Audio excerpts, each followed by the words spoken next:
வாழ்க வளமுடன் ஐயா.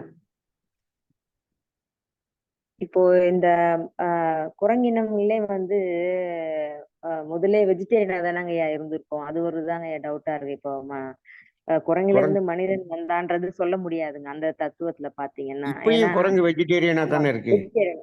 அதுதாங்க ஐயா. அப்போ வந்து நம்போ ம். அது மாரி நெனச்சிட்டு இருக்கிறது தப்புன்றது தெரியுதுங்க ஐயா. ஏன்னா ஒரு நான் வேட்டைக்கு போனவன் வெஜிடேரியனா சாப்பிடல. விலங்கினங்கள அடிச்சு சாப்பிட்டாங்க. அதனால வந்து இல்ல வேட்டைக்கு குரங்கின் போறப்ப காய்கறி முதல்ல பிடுங்கி சாப்பிட்டதும் இருந்தது. ம், வேட்டைக்கு ம். போய் ஆமாங்க, ஆமாங்க. ம், ம், ம். விலங்கினத்தையும் சாப்பிட்டதும் இருந்தது. ரெண்டுமே இருந்தது. இருக்குது. இருக்குது. அதனால நம்ம வெறும் குரங்கிலிருந்து மனிதன் பிறந்தான்ற அந்த கோட்பாடு சரியா வராதுங்க இப்போ. இப்ப நம்ம சொல்றது ஜெனரலா அப்படி சொல்லிடுறாங்க. குரங்கிலிருந்து தான் மனுஷன் ம். வந்தான்னு சொல்லிடுறாங்க. அது சரியா வராதுன்றது புரியுதுங்க ஐயா. ம். பரமசிவம் ஐயா, நீங்க அன்மியூட் பண்ணிட்டு பேசலாங்க ஐயா.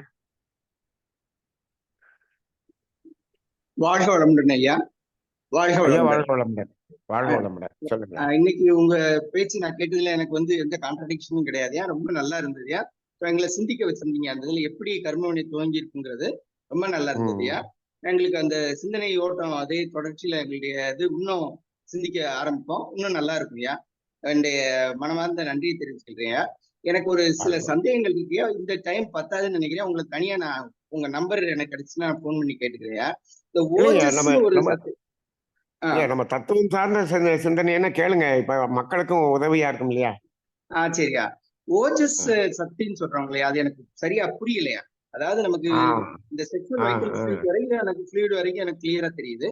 அது எப்படி நமக்கு உணவுல வருதுங்கிறத காய்கள் பத்தில ஓஜஸ்ல ரைட் ஓஜஸ் சக்தி. ஓகே. அதாவதுங்க இப்போ இப்ப இது என்ன இப்ப நம்ம மக்கள் இப்ப நடத்துறவங்களே எப்படி போயிட்டாங்கன்னா இத வந்து விஞ்ஞான ரீதியா சொல்லணும். அப்பதான் இவங்க ஒத்துக்குவாங்க அப்படின்னு சொல்லிட்டு அதுக்கு என்ன பண்ணிடுறாங்க, அதுக்கு விஞ்ஞானத்துல இருக்கக்கூடிய சில பேரெல்லாம் எடுத்து உள்ள போட்டு இதுதான் ஓஜஸ் அப்படின்னு சொல்லி பல்வேறு வகையில ஒவ்வொருத்தரும் ஒவ்வொரு மாதிரி சொல்ல ஆரம்பிச்சிட்டாங்க. இப்போ நமக்கு அது விஞ்ஞான ரீதியா விளக்கி விளங்குறது அப்படிங்கிறது எல்லாமே இருக்கட்டும். நமக்கு என்ன வேணும்? இப்ப காய்கள் பத்தில கடைசி நமக்கு என்ன வேணும் அப்படின்னு சொன்னா காய்கள் பத்தில என்ன பண்றோம், என்ன வேணும் அப்படின்னா அதாவது நம்ம ஜீவகாந்தம் வந்து உடல் முழுவதும் சுத்திக்கிட்டு இருக்குனாலும் கர்மையற்ற மையமா வச்சு சுத்திக்கிட்டு இருக்கு. இது நமக்கு தெரியும். சரி, இப்போ இந்த உடல் முழுவதும் அந்த ஜீவகாந்தத்தினுடைய திணிவு அதிகமா இருக்குமா, கர்மயத்துல திணிவு அதிகமா இருக்குமா? கர்மயத்துலதான் திணிவு அதிகமா இருக்கும். அங்கதான் அதிகமா இருக்கும். ஒரு சின்ன உதாரணம் என்னன்னா, இப்ப சென்னையில ஒரு இந்தியன் பேங்க் ஒரு 25 பிரான்ச் இருக்கும். ஆனா அதனுடைய சென்ட்ரல் டெப்போ ஒன்று இருக்கும். ஒவ்வொரு பேங்க்லயும் எவ்வளவு பணம் இருக்கும், இங்க சென்ட்ரல் டெப்போல எவ்வளவு பணம் இருக்கும்? அங்க சென்ட்ரல்ல தான் அதிகமா இருக்கும். அதே போல இப்போ அந்த கர்மயத்துல தான் நமக்கு திணிவு பெற்ற ஆற்றல் இருக்கும். அது எதுல தொய்ந்து இருக்குது அப்படின்னு சொன்னோம்னா விந்துநாதத்தில் திணிவு பெற்று இருக்கிறது. இப்ப பாருங்க, ஒரு சின்ன உதாரணம். இப்ப ஜிலேபி சாப்பிடுறோம், நாக்கு வழியா ஜீவகாந்தம் வெளியேறுகிறது. அப்ப ஒரு சுவையா இருக்கு ரைட்டு. கிருஷ்ணா ஸ்வீட்ஸ்ல இருந்து மைசூர் பாக் சாப்பிடுறோம், ஆஹா இன்னும் கொஞ்சம் சுவையா இருக்கிறது. அப்ப என்ன ஆகுது, இன்னும் கொஞ்சம் என்ன ஆகுது, ஜீவகாந்தம் அதிகமா விரயமாகுது. சரி, இப்போ ஜிலேபி சாப்பிடுறது, மைசூர் பாக் சாப்பிடுறது, பிரியாணி சாப்பிடுறது, இது எல்லாத்தையும் விட தாம்பத்தியத்துல விந்துநாதம் வெளியேறுகிறது. அப்ப என்ன அந்த உச்சகட்ட சுகம், எத்தனை மைசூர் பாக்கு சாப்பிட்டாலும் எது பக்கத்துல நிக்க முடியாது. அப்படி ஒரு சுகத்தை உணர்றமே. அப்படின்னா அங்க எவ்வளவு ஜீவகாந்தம் வெளியேறும். அப்ப திணிவு பெற்ற அந்த ஆற்றல் வெளியேறும் போது அவ்வளவு பெரிய ஒரு சுகத்தை கொடுக்குது. ரைட்டுங்களா? அதுலதான் மயங்கிடுறான் மனுஷன். சரி, இப்ப நம்ம என்ன பண்றோம்னா அந்த திணிவு பெற்ற ஆற்றலை அந்த விந்துநாதத்திலிருந்து பிரித்து எடுத்து, அப்ப ஓஜஸ் சக்தினா என்னன்னா அதுல அடர்த்தியாக திணிவு பெற்றிருக்கக்கூடிய, இப்ப நம்ம தயிரை கடையும் போது அதுல வெண்ணெய பிரிச்சு மேல கொண்டு வர்ற மாதிரி ஆமா. என்ன பண்றோம்னா திணிவு பெற்ற ஆற்றலை நம்ம பிரிச்சு மேல தனியா கொண்டு வந்துடுறோம். தனியா கொண்டு பிரிக்கிறோம். வந்துடும். ம். அதுக்குதான் ம். அஸ்வினி முத்திரை. ம். அப்ப அதை கொண்டு சரி. வந்துட்டோம் இல்லையா? அத ம். அங்கேயே ம். வச்சிருந்தோம்னா ஒண்ணு ம். தாம்பத்தியத்துல ம். வேஸ்ட் ஆகும். அப்படி வீணா இல்லைன்னா தானாக ம். விரயமாகும். தானாக ம். விரயமாகும். ஆமா. இப்ப நம்ம ஏற்கனவே நம்ம உடம்பு முழுவதும் பற்றாக்குறையில இருக்கிறோம். அப்ப என்ன ம். பண்றது? அத அங்க இருந்து சரி. ம். அத மேல ம். உச்சிக்கு கொண்டு வந்து எல்லாத்துக்கும் பரப்பு. திணிவு பெற்ற ஜீவகாந்த சக்தி, அதைத்தான் ஓசல் சக்தி அப்படின்னு வச்சுக்கிட்டோம்னு வச்சுக்கோங்க. ரொம்ப இந்த நல்லது. இதை புரிஞ்சுக்கிட்டோம்னா நமக்கு போதுங்க. நமக்கு வேண்டியது ரிசல்ட். இதுக்கு வந்து சரி. எக்டோபிளாசம் அது இதுன்னு சொல்லி அது எதையோ சொல்லி ம். அது விஞ்ஞான அந்த இது. குழப்ப சரி. தேவையில்லைங்கிறது என்னுடைய ம். கருத்துங்க. ரொம்ப தெளிவா சொன்னீங்க. ரொம்ப நன்றாக இருந்ததுங்க. அப்புறம் இன்னொன்னு ஒரு இதுயா, இப்ப கருமையம் வந்து தாவரங்கள்ல வந்து எதுல இருக்குன்னு நம்ம சொல்றாங்கய்யா? கருமையம் விதையில இருக்கு. விதை விதையில இருக்கு. விதை. எனக்கு அதுல ஆமா. ஒரு சின்ன ஒரு நெருடல் இருக்குயா. எப்படி ம் ஒரு தாய் வந்து கருவுற்றிருக்காளோ, ம் கருவுற்றிருக்கும் போது தாய் கிட்ட ம் அவங்களுக்கு மூலாதாரத்துல கருமையம் இருக்கு. இந்த ஆமா பிள்ளைக்கு உயிர்ல இருக்கும்போது அந்த விதையா இருக்கிறதுனால அதுல ஒரு கருமையம் இருக்க வாய்ப்பு இருக்கு. அது ஆமா இருக்க அது ஆமா. போல அந்த ம் விதை வந்து மண்ணுல உழும்போது அந்த ம் விதையில இருக்க கருமையம், விதையில கருமையம் இருக்கு. விதைதான் ம் கருமையம்னு வச்சுக்கிட்டாலுமே அது மண்ணுல விழுந்ததும் அது ம் எழுச்சி பெற்று வான் நோக்கி எழும்போது அந்த எவ்வளவு உயரம் முடியுதோ அதுக்கு தகுந்தாப்புல வளருது. ஒவ்வொரு மரத்துக்கு மரம், மனுஷனுக்கு மனுஷன் அந்த எழுச்சி, அந்த ஆமா உயிர் அணுக்களுடைய எழுச்சி அதை வச்சு அது வளருது. ஆனா அதனுடைய ஆமா. கருமையம் வந்து அடியில தான் இருக்குன்னு நான் நம்புறேன். அந்த வேரோட ம் அதுக்கு என்ன துன்பம் வந்தாலும் அந்த துன்பத்தை ம் அந்த பூமி அதாவது தாங்கிக்குது. அந்த பஞ்சபூதங்கள்ல ஒண்ணான அது ஆ தாங்கிக்குது. அதை நெருக்கமாகவே அந்த கருமையம் இருக்கு. அது ஆ. ஒரு ஆணாகும், அதாவது பூ ம் ம் மலர்ந்து ம் ம் இதாகும் போது அது காய் உண்டாகி ஃபெர்டிலைசேஷன் ஆகி திருப்பி ஒரு காய் ம் உண்டாகிறது. அது வந்து ஒரு விதை, வித்து. ஆ அதாவது ஆண் பெண் இது வந்து அந்த இதுல வரக்கூடியது கருமையம் தான். அது ஆனா இன்னொரு உயிர் தாய் சேய் கணக்கா நான் நினைக்கிறேன்.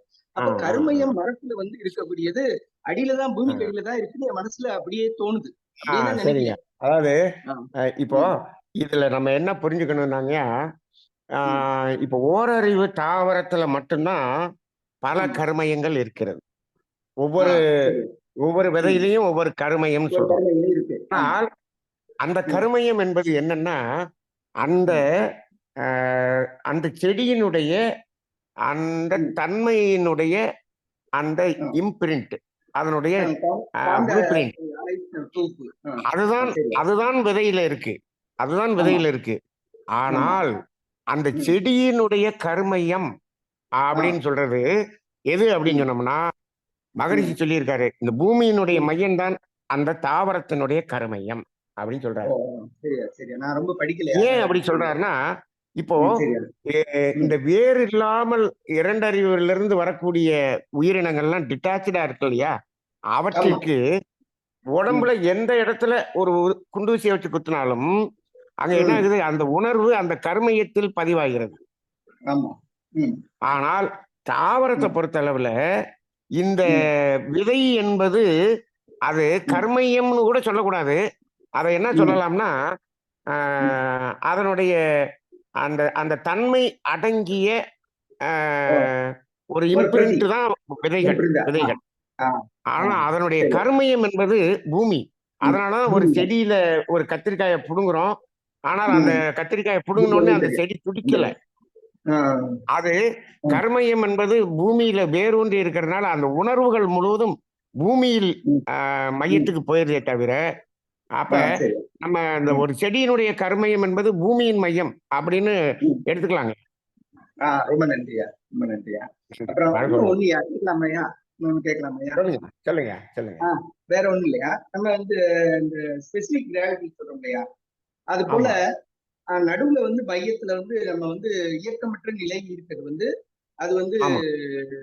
நம்ம சுத்தவழியா மாறுது. அதாவது அதாவது தெய்வ நிலை, அதாவது ஆமா பிரம்மம். அப்படி அந்த ஆமா. பிரம்மம் வந்து அதனுடைய ம். ஆற்றல் தேர்ந்து அப்படி ஒரு இயல்பா வந்து புல்வெளியும் ஒரு அதாவது தன்னைத்தானே சுருக்கி பிரிச்சு இப்படி விடுற ஒரு அழுத்தம் வந்து வெளிப்படுத்திக்கிட்டே இருக்கு. இப்ப ம். சுத்தி கனத்த ம். அணுக்கள் தான் சுத்தி சுத்தி வருது.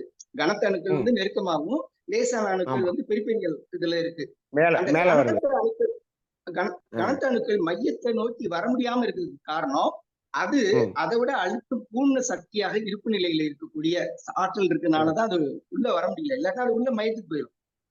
ஆ ஆ நான் ஆ சொல்றது சரியா? ஆ சரிதானா ஆ ஐயா? அதாவது கனத்த அணுக்கள் மையத்துக்குள்ள உள்ள போக ஏன் போக முடியலங்கிறீங்க. முடியலன்னா, இப்படி பேசணும்னா ஆ மனத்தையே ஏன் ஆ மையத்தை அடைய முடியலன்னா, அந்த இடத்துல ம் இருக்கக்கூடிய அது வெற்றிடம் நம்ம நினைக்கிறோமே, அது வந்து ஆற்றல் மிக்கதா அதை தள்ளி ஆ வச்சுக்கிட்டு இருக்கு. தள்ளி வச்சிருக்க அளவுக்கு அதுக்கு பவர் இருக்கனாலதான் அது மையத்தை ஆ அடைய முடியல அடைய அப்படிங்கிறது முடியல. என்னுடைய லாஜிக். ஆ அடைய முடியல அடைய என்னுடைய முடியலைங்க. லாஜிக். அடைய முடியல. அதுவும் என்னவா மாறுகிறது? வெற்றிடமாவே மாறி விடுகிறது. அது ஆமா, இயக்கம் குறைய குறைய குறைய, ஏன்னா அந்த குறைய குறைய எதிர்ப்பாற்றலோட இது மாறி போராட விடுகிறது. முடியாத போது ஆமா அதோட ஆமா. ஈக்குவலா அது பண்ண முடியாது. அதனுடைய சக்தி குறையுது. அதனுடைய சுத்தி ஆ வரக்கூடிய வேகம் குறையுது. அப்ப அது குறையுது. கன்வெர்ட் ஆகுது, அதோட ஐக்கியம் ஆகுது. அதாவது ஒரு இப்ப நீங்க போர்ல வந்து சொல்றதுல இருந்துங்க, இப்ப அந்த சரியா மையம் வெற்றிடம் என்று சொன்னாலும் அதுதான் ஆற்றல் மிக்கது. Powerful powerful. அதுதான் நான் சொல்ல வரேன். அந்த இது ஆ ஆற்றல் மிக்கது. ஆமா. அதுதான் ஆற்றல் மிக்கது. ஆமா சரி சரிங்க. சரியா. கரெக்டுங்க கரெக்டுங்க கரெக்ட். நன்றியா. வாழ்க வளம். இன்னும் சிலது இருக்கியா, நான் அப்புறமேட்டு நான் பேசுறேன். ரொம்ப நன்றியா. ரைட்டுங்க. வாழ்க வளமுடன். ரொம்ப நன்றி நன்றி. நன்றி வாழ்க நன்றி. வளம். வாழ்க வளம். நன்றியா. வாழ்க வளம். நன்றிங்க ஐயா. வாழ்க வளமுடன். ஐயாவுடைய கேள்வியும் சிறப்பாக இருந்தது. அதுக்கு விளக்கம் நல்ல சொன்னதும் ரொம்ப நல்ல சிந்தனை பண்றாங்க. நல்ல ஆமா. சிந்தனை பண்ணி கேள்வி கேட்கறாங்க. வாழ்க கேள்வி வளமுடன். கேட்கிறாரு. ஆமா. இது பல பேருக்கு பயனுள்ளதா அமைஞ்சிருக்குங்க ஐயா. நன்றிங்க ஐயா. ம். ஐயா நிறைவு செஞ்சுக்கலாங்க ஐயா. நிறைவு செய்யலாம் நிறைவு செய்யலாம். இந்த புத்தகத்தை வாங்கி படிச்சுட்டு அடுத்த வாரம் கேள்வி கேட்கறவங்க என்ன கேளுங்க. நான் இந்த புத்தகத்தை படிக்கவில்லை. இந்த புத்தகத்தை பற்றிய உரையை கேட்டுவிட்டு அதுல இருந்து தான் நான் பேசுறேனே தவிர அதுல இருக்கக்கூடிய டீட்டெயிலாம் எடுக்கல. அதனால புத்தகம் வாங்கி படிக்கிறவங்க படிங்க. படிச்சுட்டு ஏதாவது உங்கள் சிந்தனை இருந்தாலும் சொல்லுங்கள். வாழ்க வளமுடன். ஐயா நிச்சயமாங்க ஐயா. வாழ்க வளமுடன் ஐயா. ரவிசங்கர் ஐயா, உங்களுடைய ஒரு கேள்வி அன்னைக்கு கேட்டிருந்தீங்க. அதாவது ஆமாங்க ஐயா. மகரிஷி வந்து குண்டலினி யோகம் செய்பவர்கள் ஆயில் பாத் எடுக்க வேண்டாம் என்று சொல்லி இருக்கிறாரு. நீங்கள் ஆயில் பாத் எடுக்கிற சொல்றீங்களேன்னு கேட்டிருந்தீங்க. ஆமாங்க ஐயா. அதுக்கு அதுக்கு அது சரிதாங்கய்யா. அது குண்டலினி யோகிகள் ஆயில் பாத் எடுக்க வேண்டாம் என்று சொல்லி இருக்கிறார். யாராவது குண்டலினி யோகிகள் யாராவது இந்த உலகத்தில் இருந்தால் அவர்கள் எடுக்க வேண்டாம். மனவளக்கலையில் யாராவது அப்படி யாராவது இருந்தால் எனக்கு காட்டுங்கள். அவர்கள் எடுக்க தேவையில்லை. நீங்கள் இருக்கிறீர்களா ஐயா? சத்தியமா நான் இல்லை. அதாவதுங்க, அது எப்படின்னா இந்த இந்த விந்து நீர்த்து குண்டலினி போயிடும் யோகிகள் அப்படிங்கிறாரு. அதாவது நாம வந்து இன்னும் வந்து அந்த ஒரு துரியாதீத நிலை அப்படிங்கறதுல எல்லாம் நிலைச்சு நிற்கக்கூடிய அளவுக்கு இல்லை. இப்போ நாம வந்து அந்த நிலைக்கு நம்ம வந்திருந்தோம்னா நம்மளுடைய செயல்கள் முழுவதும் முழுக்க முழுக்க அன்பும் கருணையின் அடிப்படையில் தான் மாறும். நீங்க இந்த சிந்தனை டெய்லி காலையில சிந்தனை துளியில தியானம் செய்பவர்களுடைய தன்மை அப்படின்னு நேற்று என்னமோ போட்டிருந்தோம்னு நினைக்கிறேன். நேற்று போட்டிருந்தோம். அதை கேட்டு பாருங்க. அந்த நிலைக்கு நாம் மாறிவிட்டோம் என்று நீங்கள் உணர்ந்தீர்கள் என்று சொன்னால் நீங்கள் என்ன செய்ய தேவையில்லை, அது எடுக்க தேவையில்லை. ஆயில் பாத் எடுக்க தேவையில்லை. இப்போ என்னுடைய எக்ஸ்பீரியன்ஸ் நான் இன்னொன்னு சொல்றேன் பாருங்க. இப்போ பொதுவா ஆங்கில மருத்துவத்துல ஆயில் பாத் எடுக்காதன்னு சொல்லுவாங்க. அது காரணம் அது உருவான இடம் இங்கிலாந்துல குளிர் பிரதேசத்துல இருந்ததுனால அவங்க -, டிகிரியில இருப்பாங்க. அதனால அங்க ஆயில் பாத் எடுத்தோம்னா இன்னும் கொஞ்சம் மைனஸ் ஆயிருங்கிறதுனால எடுக்கக்கூடாதுன்னு சொல்லுவாங்க. ஆனா அதையே தியரியே வந்து படிச்சுட்டு நம்ம டாக்டர்களும் இங்க சொல்லிக்கிட்டு இருக்காங்க. ஆனால் நம்ம நாடு வெப்ப நாடு. அங்க இருக்கக்கூடியவங்களுக்கு ஆயில் பாத் எடுக்கலைன்னா ஹெல்த் பாதிக்கும். அப்ப ஆயில் பாத் எடுக்கணும். இப்போ நான் இருக்கிறதுலே ஹையஸ்ட் பிளேஸ்ல ஐஸ்லாண்ட்ல இருக்கிறேன். இங்க இருந்து கொண்டு ஆனால் நான் இங்க இருக்கிறேனே தவிர நம்ம ஊர்ல இருந்து இம்போர்ட் பண்ண அரிசி பருப்பு எல்லாத்தையும் வச்சு நான் இங்க சமைச்சு நம்ம உணவை தான் நான் இங்க சாப்பிட்டுக்கிட்டு இருக்கேன். அதனால நான் இந்த நான் இப்ப நான் இன்னைக்கெல்லாம் எனக்கு 2 டிகிரி 3 டிகிரியில இருக்கேன். ஆனால் இங்கு நான் ஆயில் பாத் எடுத்துக்கொண்டு இருக்கிறேன். ஆனால் அங்க எடுக்கிற அளவுக்கு இல்ல, எடுக்க வேண்டிய சூழ்நிலை வருகிறது. இங்க இருக்கக்கூடிய உணவு இங்க இருக்கக்கூடிய சூழ்நிலைக்கு இருந்துட்டோம்னா ஒன்றும் பிரச்சனை இல்லை. அதுவே நமக்கு இப்படி வருது. அப்ப நம்ம நாட்டுல நம்ம உணவுக்கும் நம்ம இதுக்கும் அதை எடுக்க வேண்டி வரும். இப்ப எப்படின்னா நீங்க குண்டலினி யோகிகள் ஆயில் பாத் எடுக்க வேண்டியதில்லை அப்படின்னு சொன்னா ஆயில் பாத் எடுக்க வேண்டிய அவசியம் இல்லை என்ற நிலைக்கு நாம் உயர்ந்து விட்டால், ஆரோக்கியத்தில் வளர்ந்து விட்டால், அப்பயும் நம்ம ஆயில் பாத் எடுக்கலைனாலும் நம்ம உடம்புல எந்த நோயும் இல்லை, எந்த பிரச்சனையும் இல்லை அப்படிங்கிற அளவுக்கு நீங்க யோகத்தில் வளர்ந்து விட்டால் அங்க தேவையில்லை. இப்ப நம்ம ஒண்ணே ஒண்ணு புரிஞ்சுக்கணும், இந்த யோகத்துல மட்டும் இது கூடாது அது கூடாது அப்படின்லாம் இல்லை. அது தேவையில்லை என்ற நிலைக்கு நாம் உயர்ந்து விட்டால் அது தேவையில்லை. ஆனால் நம்ம இதுல இருந்தாலே அது தேவையில்லை. நாமெல்லாம் மனவளக்கலையில இருக்கோம், நம்மளாம் ஆயில் பாத் எடுக்கக்கூடாது இப்படின்னு சொன்னோம்னா நம்ம பெரிய துரோகத்தை செய்து கொண்டிருக்கிறோம். அப்படி இல்லை. அவன் நாளைக்கு உடம்பு முடியாம படுத்துக்கிட்டான்னா அதுக்கு நாம பொறுப்பாக முடியாது. அப்படி இல்லை. நீங்கள் அந்த நிலைக்கு உயர வேண்டும். அந்த நிலைக்கு வந்துட்டீங்கன்னா அதை விட்டுருங்க. அந்த நிலைக்கு வரும் வரை அது இருக்கட்டும். இப்ப நம்ம சொல்றோம், இப்ப இன்னைக்கு மாற்று மருத்துவம் சொல்றாங்க. மாற்று மருத்துவம் சொல்ற, இப்ப சுகர் பேஷண்ட் வராங்க, மாற்று மருத்துவத்துக்கு வந்துட்டாங்க, உடனே சுகர் மாத்திரையை விட்டுருங்க அப்படின்னு சொல்லிட்டு சில பேர் அப்படி செய்யறாங்க, தவறு செய்கிறார்கள். அதை விட்டுருங்க, விட்டுட்டு நீங்க வாங்கன்றாங்க. இங்க வந்து கொஞ்ச நாள்ல பார்த்தா இறந்து போயிடுறாரு. இது யாரு பொறுப்பாகிறது? அப்ப நீங்க அதை கொஞ்சம் கொஞ்சமா குறைக்கிறதுக்கு செஞ்சிருச்சுன்னு சொல்லிடுவாங்க. அப்ப என்ன ஆகும்னா, நீங்க இதை செய்ய செய்ய செய்ய செய்ய அதனுடைய பவரை வந்து அந்த டாக்டரை தானா குறைக்கணும். அதை குறைக்கக்கூடிய அளவுக்கு நீங்கள் உங்களை மாற்றிக்கொள்ளுங்கள் இப்படிதான் சொல்லணுமே தவிர, அதனால யோகத்துல வந்தவங்க எல்லாம் அதை விட்டுருங்க அப்படின்னு சொல்லிட்டோம்னா அதனால் வரக்கூடிய பிரச்சனைகளுக்கு பொறுப்பு நாம் ஏற்க வேண்டிய ஒரு சூழ்நிலை வரும். அதனால நம்ம ஊர்ல இருக்கிறவங்க ஆயில் பாத் எடுக்கணும், கண்டிப்பா எடுக்கணும். நாம ஆரோக்கியத்தில் முழுமை பெற்று விட்டால், யோகத்தில் நிறைவு பெற்று விட்டால் நமக்கு தேவையில்லை. கண்டிப்பாங்கய்யா. அது போன வாரம் அந்த கேள்விக்கு நம்ம சசிகுமார் ஐயா வந்து உங்ககிட்ட கேட்டு சொல்றேன்னு சொல்லி இருந்தாருங்கய்யா. சரி சரி சரி சரி. அதுக்காக கேட்கலைங்கய்யா. ஆக்சுவலா நீங்க பேசுனதுல வந்து ஐயா பரமசிவம் ஐயா கூட இப்ப கேட்டிருந்தாரு. அந்த வெற்றிடமான இது வந்து மையத்தை நோக்கி நகராதனால அதுதான் பவர்ஃபுல். அதே தான் போன வாரம் கூட நம்ம டிஸ்கஸ் பண்ணோம். எப்படின்னா, போன வாரம்ல 2 நாளைக்கு முன்னாடி நினைக்கிறேங்க, நேத்தா முந்தானேத்தான் தெரியல, முந்தானேத்து நினைக்கிறேங்க. அப்ப சுத்தவெளி தான் சக்தியானதுங்கிறது இந்த இடத்துல வந்து மீண்டும் நிரூபிக்கப்படுகிறது நமக்குள்ளேயே. அது மகரிஷி சொல்லுவாருங்கய்யா. இப்போ இந்த பிரபஞ்சத்துல இத்தனை கோடி நட்சத்திரங்கள், இத்தனை கோள்கள் இருக்கு, இதெல்லாம் அந்த வெளிதான் தாங்கிக்கிட்டு இருக்கு. தாங்குவது வலிமையானதா, எது வலிமையானது அப்படின்னு கேட்பாரு. அப்ப அந்த தாங்குவதுதான் வலிமையானது. அதனால சுத்தவெளிதான் வலிமையானது. வாழ்க வளமுடன். வாழ்க வளமுடன் ஐயா, மிக சிறப்பாக இருந்ததுங்க. அடுத்தது சங்கர் கேரளால இருந்து.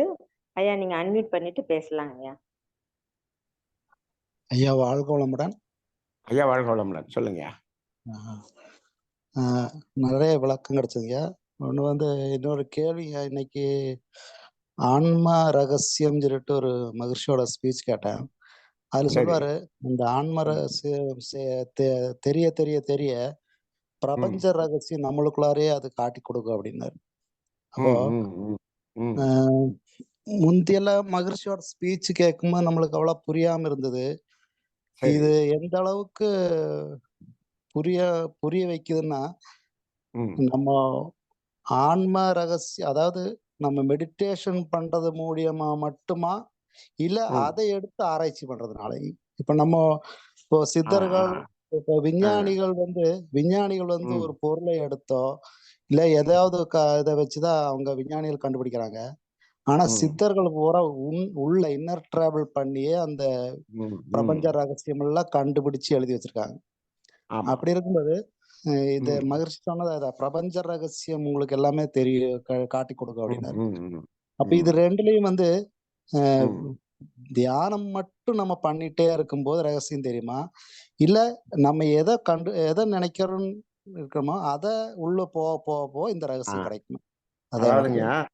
அதாவது நீங்க உங்க சிந்தனையை உள்ள போட்டுருங்க. போட்டுட்டு தியானத்தை பண்ணுனீங்கன்னா அதற்குரிய அத்தனை விளக்கமும் கிடைக்கும். நம்ம வெறும் தியானம் பண்ணிட்டு இருக்கோம்னு வச்சுக்கோங்களேன். வெறும் தியானம் பண்ணிட்டோம்னா நம்மகிட்ட ஏற்கனவே நம்ம இந்த உலக எல்லாம் அது வேணும் இது வேணும்னு ஏகப்பட்ட விஷயத்த போட்டு வச்சிருக்கிறோம் நம்ம கர்மயத்துல. அது வந்து மேலோங்கி வந்துடும். அப்ப சிந்தனையோடு கூடிய தவம் தான் அதை கொடுக்குமே தவிர, வெறும் தவம் என்பது நம்மை தவறான வழிக்கு இழுத்து சென்று விடும். சரி சரி சரி. அதனால நீங்க பிரபஞ்ச ரகசியம், இப்ப அண்டத்தில் உள்ளதுதான் பிண்டத்தில் இருக்கிறது அப்படின்னு சொல்றாங்க. அப்ப ஆமா. நீங்க இப்ப இந்த இயற்கை இப்ப நம்ம எதுக்காக இப்ப டெய்லி இந்த ஸ்பீச் கொடுக்குறோம், இந்த சிந்தனையை தூண்டுறோம், இது எல்லாத்தையும் நீங்க மனசுக்குள்ள வச்சுக்கிட்டு அப்புறம் தவம் பண்ணீங்கன்னா உங்களுக்கு அது தெளிவா தெரியும். கண்டிப்பா கண்டிப்பா. வெறும் ஆமா சில பேர் என்ன பண்றாங்க, வெறும் தவத்தை பண்ணுங்க உங்களுக்கு அது உங்க வாழ்க்கை நல்லா இருக்கும். எது நல்லா இருக்கும்? நாம வெறும் தவத்தை பண்ணிட்டு நாம என்ன பண்ணி வச்சிருக்கோம், உள்ளுக்குள்ள ஏகப்பட்ட இதை போட்டு வச்சிருக்கோம். அந்த வீட்டை வாங்கிடணும், இந்த காரை வாங்கிடணும், அதை பண்ணிடணும், இதை பண்ணிடணும். உங்களுக்கு அதுக்குரிய சூழ்நிலை தான் உருவாகும். கடைசியில என்ன பண்ணிடுவோம், வெறும் தவம் செய்பவர்கள் வாழ்க்கையில் புற வாழ்க்கையில் உயர்ந்து வீணா போயிடுவாங்க. அதனால ம். சிந்தனையோடு கூடிய தவம் தான் சிறந்தது. வெறும் தவம் அது சரி வராதுங்க. சரி சரி சரி. வாழ்க ஏன்னா வளமுடன். நம்ம என்னோட கண் முன்னாடி எனக்கு என்னோட ரிலேஷனே அவங்க பண்றாங்க. வெறும் தவம் தான் பண்றாங்க. 3 மணி நேரம் 2.5 மணி நேரம் 3 மணி நேரம்ல தியானம் பண்றாங்க. மகரிஷி ஆனா கிளியரா சொல்லியிருக்காரு, அந்த சிந்தனை தற்சோதனை இல்லாத தவம் ஆபத்துன்னு சொல்லியிருக்காரு. கண்டிப்பா கண்டிப்பா. ஏன்னா வெளிய வந்ததுக்கு அப்புறம் அவங்க வெளி ஆளா மாறிடுறாங்க. அதுக்கப்புறம் ஆமா ஆமா அவங்களோட ஆமா. ஸ்பீச் எல்லாம் வேற மாதிரி இருக்குது. வாழ்க வளமுடன். நன்றிங்க நன்றிங்க. சரிங்க. நன்றிங்க. வாழ்க வாழ்க. ஐயா வாழ்க நன்றிங்க ஐயா. வளமுடன். வாழ்க ஐயா வாழ்க வளமுடன். வளமுடன். ஐயா ஒரு துணை கேள்விங்க. அந்த சங்கர் கேரள ஐயாவோட ஒரு சொல்லுங்க. எதிர் வீட்டுல தவம் மட்டும் பண்ற உண்மையிலேயே அவங்க தவம் பண்ணியிருந்தாங்கன்னா சிந்தனையின் பால் அவர் அகம் நோக்கி சிந்திக்க ஆரம்பிச்சிருவாங்க தானேங்க. அவங்க தவமே பண்றாங்களான்னு சந்தேகமா தான் இருக்கு. அதாவது தவம் வந்து சிந்தனையை தூண்டும், ரைட்டுங்களா? கண்டிப்பா. தூண்டும்.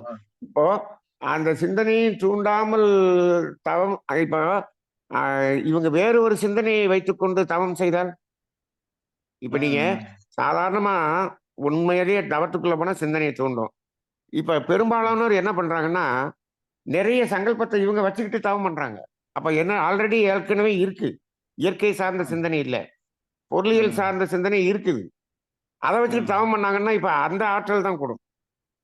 இல்லைங்க. உண்மை தவம் செய்ய செய்ய அந்த அலைச்சூழல் குறைய குறைய அது ஒரு புறத்திலிருந்து விடுதலை பெற்றோம். அதாவது புறப்பொருள்களிலிருந்து விடுதலை பெற்று அகத்தை நோக்கி ஓடிட்டு போந்தானய்யா. அப்போ ஆமா ஆமாங்க போகும் போகும். அப்போ அது புறத்தில் அவங்க எந்த சிந்தனை செஞ்சாலும் அது அங்க அவங்க நினைவுக்கு அது செயல்பாட்டுக்கு வராதானே. வராது, வரக்கூடாது. அது நீங்க நீங்க எந்த நிலை தவம்னா அது உயர்நிலை தவத்துக்கு போகணுங்க. நீங்க சாதாரண ஆல்பா நிலைக்கு வந்திருக்கீங்கன்னு வச்சுக்கோங்களேன், ஆல்பா நிலையில தான் இருக்கீங்க, அடுத்த லெவலுக்கு போகல. அப்ப என்ன ஆகும்னா, இந்த உலகையில நாம ஏற்கனவே என்னென்ன வச்சிருக்கிறோமோ அதுவெல்லாம் அங்க என்ன ஆகும், எஃபெக்ட் ஆக ஆரம்பிச்சிடும். அதனாலதான் இந்த ஆல்பா மெடிடேஷன் அப்படின்னு சொல்லி, ஆல்பா மெடிடேஷன்ல நீங்க கோடீஸ்வரன் ஆகலாம் அப்படின்னு சொல்லிடுறாங்க. நீங்க சொல்றது வந்து அடுத்த நிலை.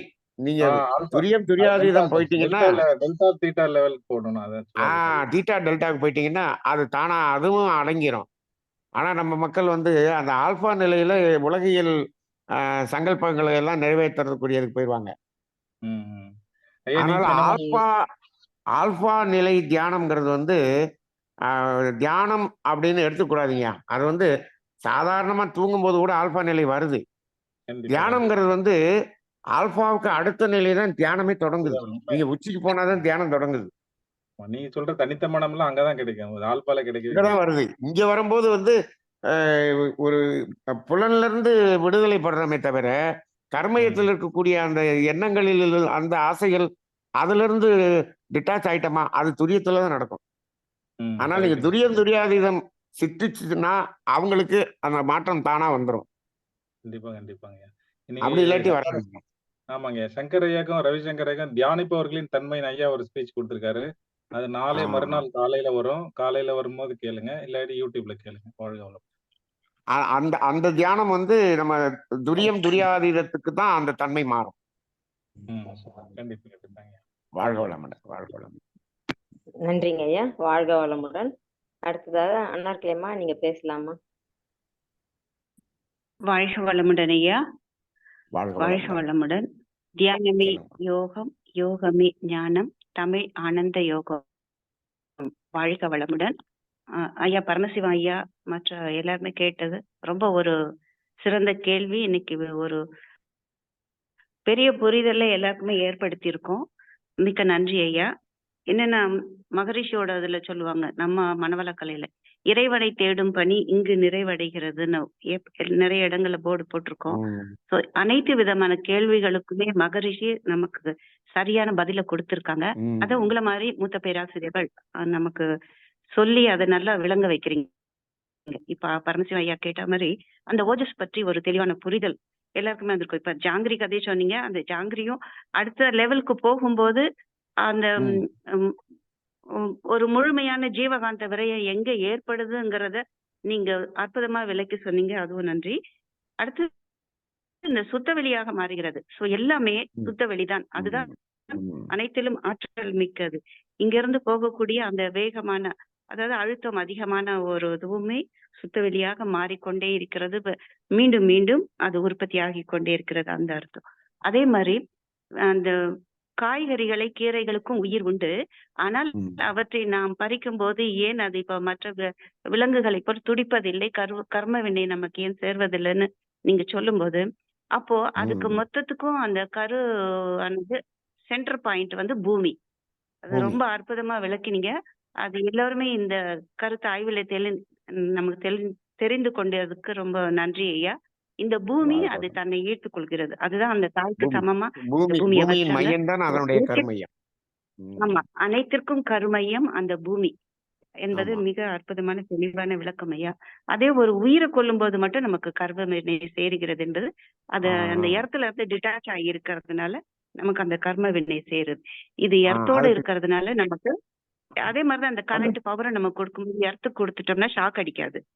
அது ரொம்ப அற்புதமா நமக்கு மகரிஷி விளக்கி இருக்காங்க. நீங்க எடுத்து சொல்றதுல ரொம்ப சிறப்பு ஐயா. அதே மாதிரி இவர் ஐயா என்ன தேய்ச்சி குளிக்கிறது சொன்னதுக்கு நீங்க சொன்ன விளக்கம் முழுவதும் சரி. இப்போ நம்ம யாருமே அந்த யோக நிலையில் இல்லை, அதனால அது ஒண்ணு மெயின் பாயிண்ட். அது அடுத்து அந்த குளிர் பிரதேசத்துல இருக்கக்கூடிய அவர்கள் கண்டுபிடித்த அந்த ஷாம்புகளின் விற்பனைக்காக ஒரு வியாபார ஒரு பெரிய நமக்கு ஒரு துன்பத்தை கொடுத்தக்கூடிய அந்த இதுல உண்டாக்கினது அந்த ஷாம்பு விற்கிறதுக்காக கொண்டு வந்தது. மருத்துவர்கள் மூலமாக நமக்கு இது வந்து ஒரு பெரிய தண்டனையாக கொடுக்கப்பட்டது. நம்முடைய முன்னோர்கள் எல்லாம் கண்ணு காது மூக்கு எல்லாத்துக்குமே எண்ணெய் ஊத்தி காய வச்சு ரொம்ப அற்புதமா செஞ்சிட்டு இருந்த ஒரு பெரிய ஒரு நல்ல ஒரு ஆரோக்கியத்தை அடியோட வேரழிச்சிட்டாங்க. இனியாவது கொஞ்சம் நீங்க அதை உணர்ந்து நம்ம ஓரளவுக்காக அதை நம்ம பயின்று ஆரோக்கியத்தை திருப்பி பெற வேண்டும். அதுதான் என்னுடைய தாழ்மையான வேண்டுகோள். பொதுவா வந்து ஆரோக்கியம் ஆன்மீகம் இது ரெண்டையும் வந்து நம்ம கொஞ்சம் வித்தியாசமா பார்க்கணும். நீங்க ஆரோக்கியத்துக்கு சொல்லக்கூடிய வகைகளை ஆரோக்கியத்துக்காக எடுத்துக்கொள்ள வேண்டும். யோகத்துக்கு சொல்லக்கூடியவை அப்படிங்கும்போது அங்க யோகத்துல வந்திருந்தோம் அப்படின்னு சொன்னோம்னா ஆரோக்கியம் நமக்கு முழுமையா இருக்கணும். அப்ப ஆரோக்கியத்துல குறையே வரக்கூடாது.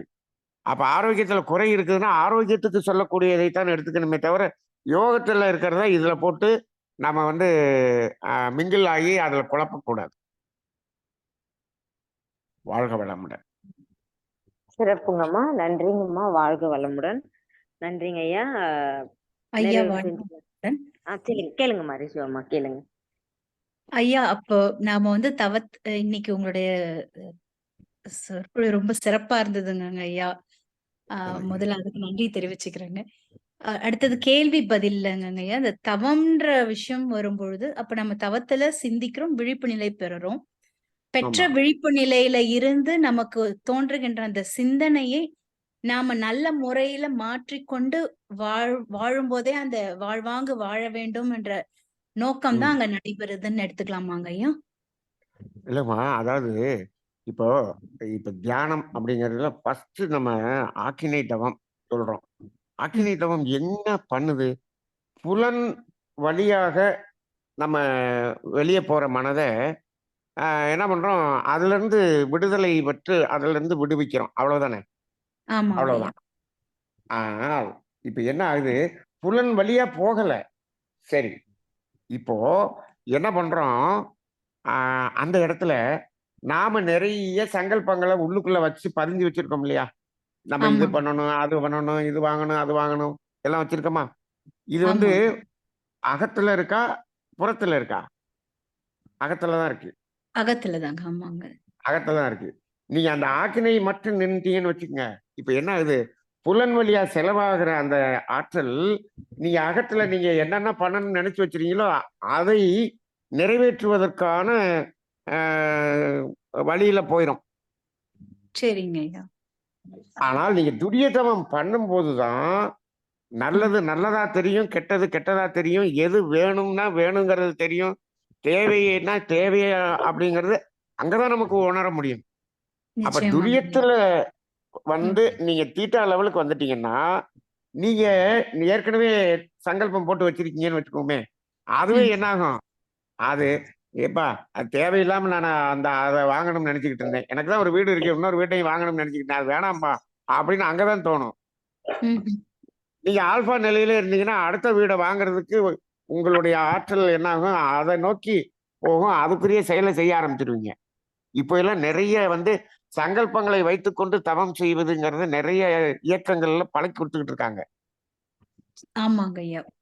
அதெல்லாம் வந்து அவங்க வாழ்க்கையை நாசம் பண்ணிட்டு இவங்களும் வந்து டன்கொடை வாங்கிட்டு இவங்க வாழ்க்கையை மேம்படுத்துவதற்காக செய்யக்கூடிய வேலை. நிச்சயமா அப்படி ஆயிரும். அதனால ஒரு குறிப்பிட்ட நேரங்கள்ல அதாவது நம்ம துரியத்துக்கு போன பிறகுதாங்கம்மா நம்மளுடைய ஒரிஜினல் தவமே ஆரம்பிக்குது. நிஜம்தாங்க ஐயா.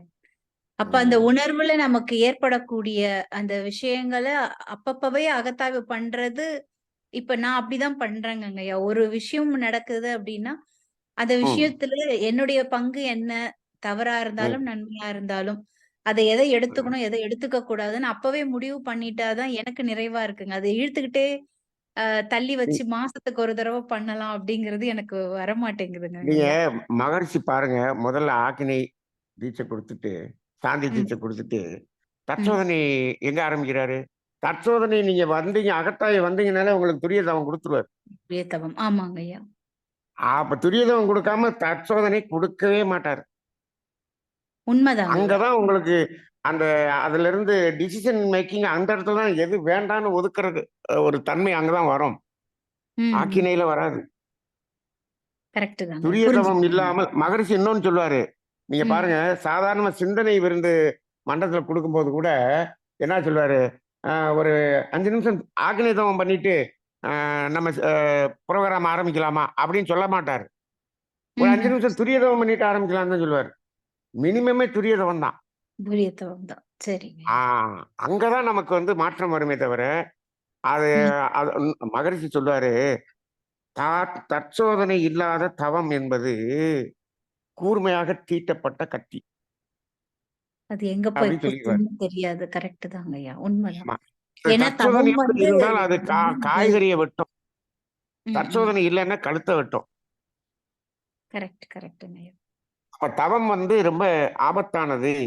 வெறும் தவம் மட்டும் அப்படின்னு சொன்னோம்னா நம்மகிட்ட ஏற்கனவே இருக்கிறது எழும்பிரும் அப்படின்னு சொல்லுவார். உண்மை, 100% உண்மைங்க ஐயா. அது அனுபவத்திலே நமக்கு புரியுதுங்க ஐயா.